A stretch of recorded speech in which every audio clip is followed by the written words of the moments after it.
Positive सा नमस्कार।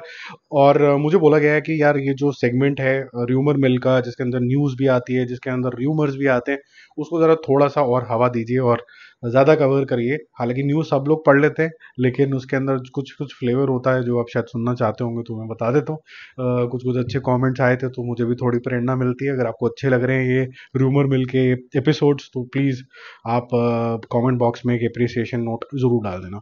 आज हमारे पास 7 टॉपिक्स हैं मोटा मोटा कवर करने के लिए। अगर दोनों दो टॉपिक है जो संदीप वांगा से रिलेटेड है, तो आप 6 मान सकते हो इसको। तो पहला हम जो सीक्वेंस है, जैसे आमिर खान बहुत बड़ा एक्टर, ऐसा नहीं है सबसे पीछे रखेंगे, हम आमिर खान से ही शुरू करेंगे, हमें कोई आगे पीछे का लालच नहीं है। उनकी सितारे ज़मीन पर जो है वो कंप्लीट हो चुकी है, उन्होंने इंटरव्यूज़ देने शुरू कर दिए हैं।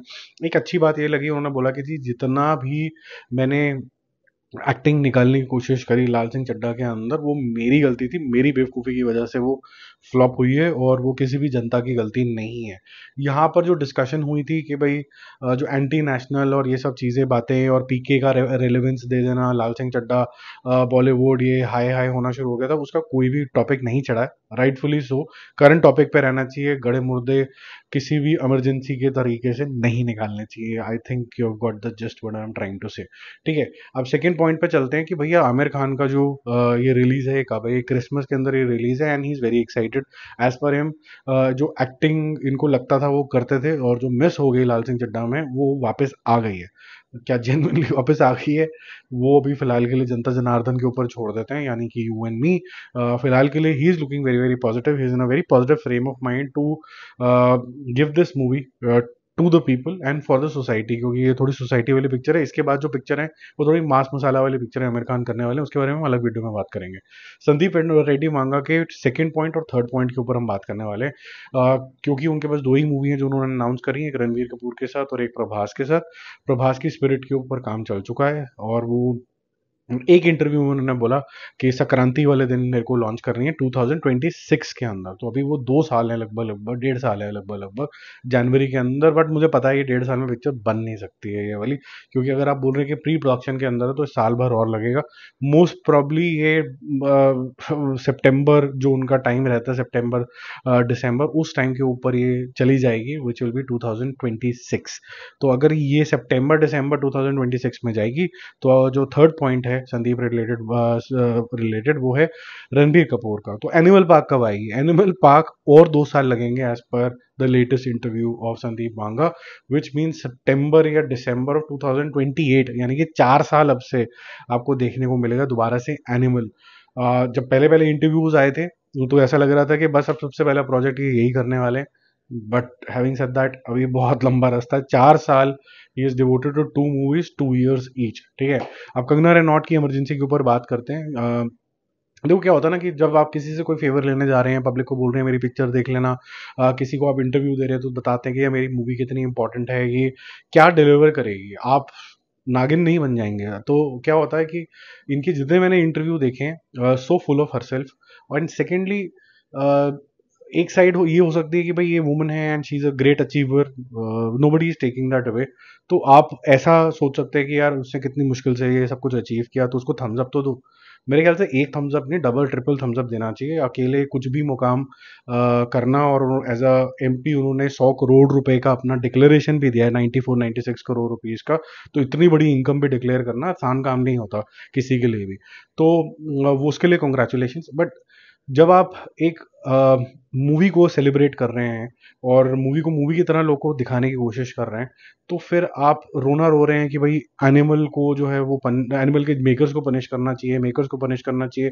जो लोग जाते हैं वो बिग सी हैं, वो उनको भी पनिश करना चाहिए। वो किस तरीके की मूवी देख रहे हैं, वो उसके अंदर पेट्रियार्कल सिस्टम इतना ज़्यादा दिखाया गया, हालांकि वो खुद शूट आउट एट घोटाला टाइप की हाईली इंटेंस मूवी के अंदर वो आई नहीं है, जिसके अंदर गैंगस्टर और ये सब खुद भी थे।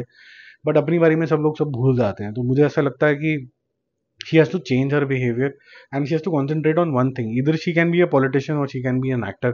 जो भी ये दोनों नाव में गया है, उसका जो है ना खेल खेल में हो गया है ठीक है। तो जो भी एक्टर ऐसे गया है वो मुश्किल हो गया उसका। रजनीकांत जी के डर से आके कंगुआ जो है वो आगे पुश ऑन हो गई है।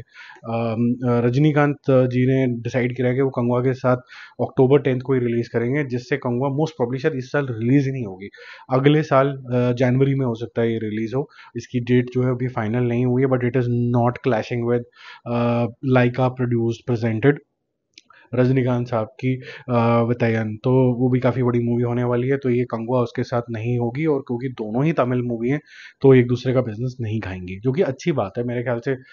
दोनों का इतना मैग्नीट्यूड है कि वो अर्निंग ही नहीं हो पाएगी अगर आप क्लैश कर जाएंगे तो। अब अक्षय कुमार के बारे में बात कर लेते हैं, क्योंकि वो फ्लॉप है, ये है वो सब तो चलता रहेगा। देखो बेवकूफ़ों वाली बात है, स्काई फोर्स उनकी मूवी आने वाली है 2 अक्टूबर को, जो कि अब पोस्टपोन हो गई है। मेडहॉक जो है वो उसके प्रोड्यूसर्स हैं, जिसने स्त्री में अक्षय कुमार को एक नई लीज ऑफ लाइफ दी मेरे ख्याल से। उनका मानना ये है कि यार तुम बहुत ज़्यादा दिख गए हो, ज़रा अब इतना शांत रहो, घर बैठो ज़रा थोड़ा सा, just ride high on the small cameo, small appreciation here and there, just be hidden somewhere. तो आप रिपब्लिक डे के दिन आना 2025 के अंदर, जहां पर जज्बात for this topic will be very very high. ठीक है, I think it's a rightful call. तो उस दिन ही आना चाहिए, बहुत ही अच्छी कॉल है। एक जो 7वें नंबर का जो कंटेंट है, जो आज बड़ा ही इंटरेस्टिंग लगा मुझे, मैं ऐसे ही पढ़ रहा था तो मुझे पता चला जी अजय देवगन जी इंडियाना जोन्स से इंस्पायर्ड कोई जंगल एडवेंचर मूवी बनाने वाले हैं, और जगन शक्ति इसको डायरेक्ट करेंगे, और अजय देवगन ही प्रोड्यूस कर लेंगे। ऑफ लेटली सारी वो खुद ही अपनी प्रोड्यूस करते हैं। मैं कहा बहुत अच्छी बात है। फिर मेरा दिमाग चला कि भाई अभी तो आपकी SSMB, यानी कि राजा मौली की और महेश बाबू की 29th फिल्म जो है वो भी आने वाली है, वो भी जंगल एडवेंचर के ऊपर है। दोनों के अंदर VFX बहुत ज़्यादा हैवी होने वाले हैं। अजय देवगन भी पैसे खर्च करते टाइम घबराते नहीं है। तो ये डायरेक्ट कंपटीशन होगा। और कौन सी मूवी पहले रिलीज होगी 2026 के अंदर, के एंड के आसपास तो अजय देवगन की मूवी रिलीज होगी। और ये मुझे नहीं पता कब रिलीज होगी SSMB, क्योंकि ये तो अभी प्री प्रोडक्शन स्टेज के अंदर ही है। ठीक है, तो इसमें तो लॉन्ग टर्म कमिटमेंट है महेश बाबू की। तो ये थोड़ा सा कंपटीशन होगा कि किस जोन के अंदर इसको प्रेजेंट किया जाता है। मैं ये नहीं बोल रहा हूँ कि दोनों की स्टोरी कुछ एक जैसी होगी, क्योंकि चाहे कुछ भी बोलो, जो राजा मौली हैं वो स्टोरी का जो ट्रीटमेंट अच्छे से करना जानते हैं। उस टाइम इमोशन जो होता है इवोक हो जाते हैं, except one movie which is RNR, sorry, वो मुझे बिल्कुल पसंद नहीं है। ठीक है, बाकी हम जल्दी मिलेंगे और रिव्यूज और अपडेट्स के साथ। Stay connected, bye bye.